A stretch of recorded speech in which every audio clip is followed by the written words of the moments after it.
Hello, now we'll discuss regarding the design of the fluctuating loads. We'll discuss some of the contents regarding the fluctuating load, like stress concentration, causes and remedies of the fluctuating stresses and the fatigue failures.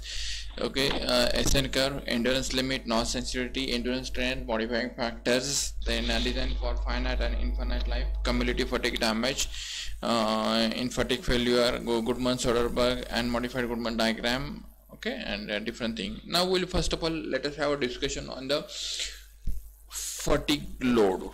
Okay, now why it is necessary to include the fatigue load, what are the different parameters are there, let us see one by one. Now first of all, stress concentration. Now whenever the word comes, that is the stress concentration, it is the concentration of a stress in alternative language.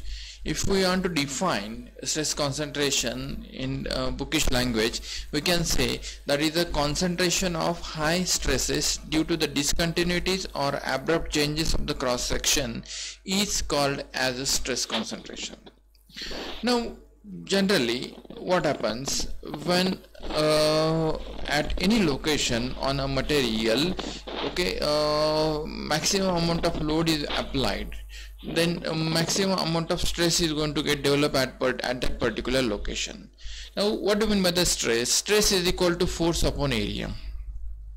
Now if at any point more amount of load is being applied, then stress will be more at that particular point. Now when our body is in equilibrium condition, there will be the uniform stress distribution is expected. As there is a uniform stress distribution is available, okay, whatever the molecules and the atoms of the material are there, that will be in the uniform energy conditions will be there.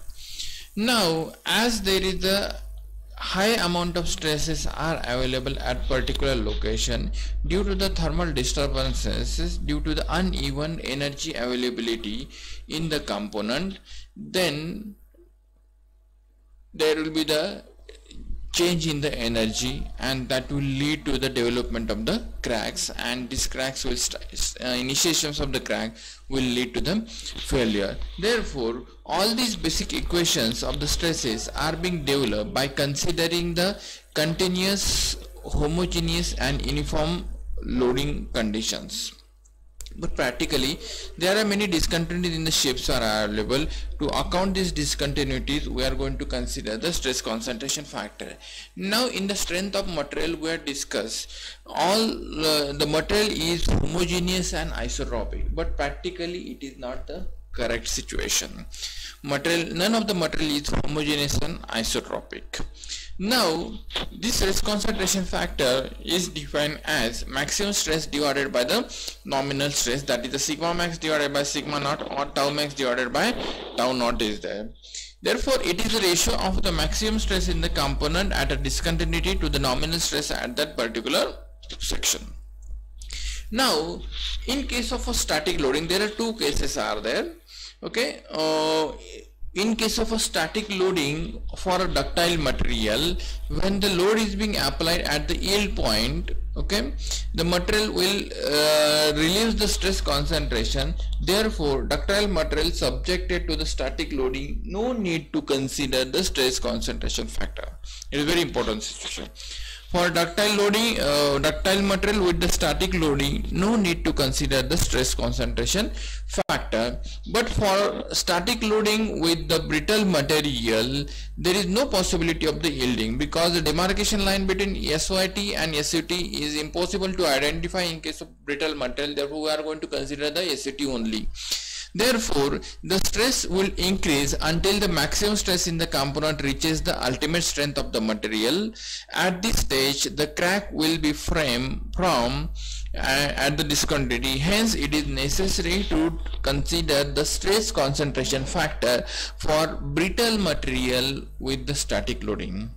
Therefore there are two conditions are being specified. Ductile material with the static loading did not to consider the stress concentration factor. Brittle material with the static loading, we need to consider the stress concentration factor.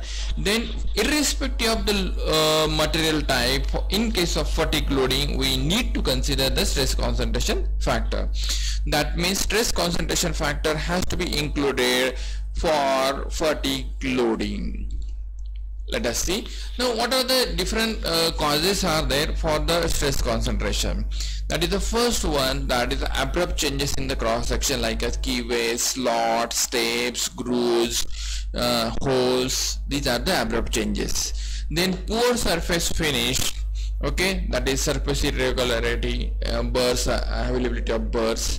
Then localized loading, that is the cam and follower, ball bearing and gear tooths. Then variation in the metal properties like internal cracks, flaws, air holes and non-metallic parts, etc. Then the methods of reducing the stress concentration, or the different methods are there. That is, the stress lines should be maintained their spacing as far as possible.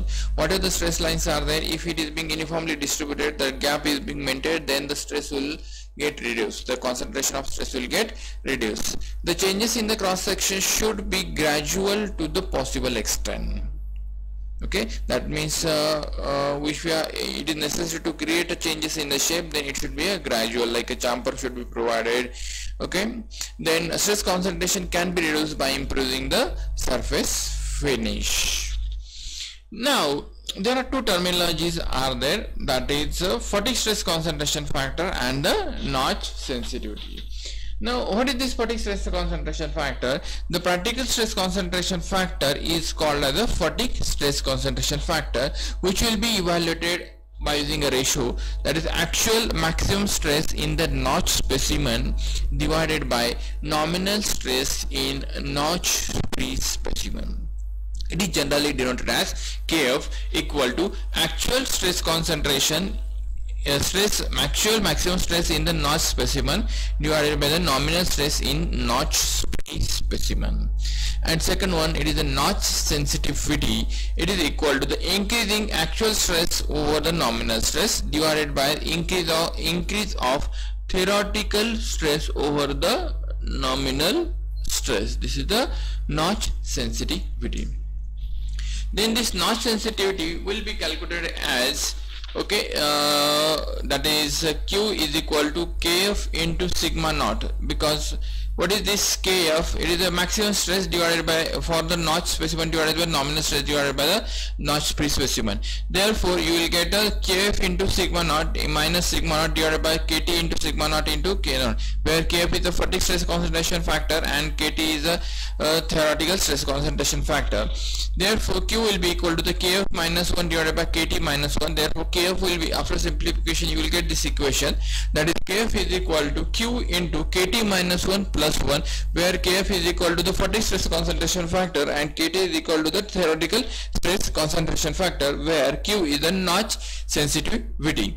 If Q is equal to 0, then Kf will be equal to 1, that is metal does not have any sensitivity to the notches, and if Q is equal to 1, then Kf will be equal to the Kt, that is material is fully sensitive to the notches. Therefore the notch sensitivity is determined from the standard charts based on the notch radius. Now this is entirely regarding the basic fundamentals of fluctuating loads. Thank you.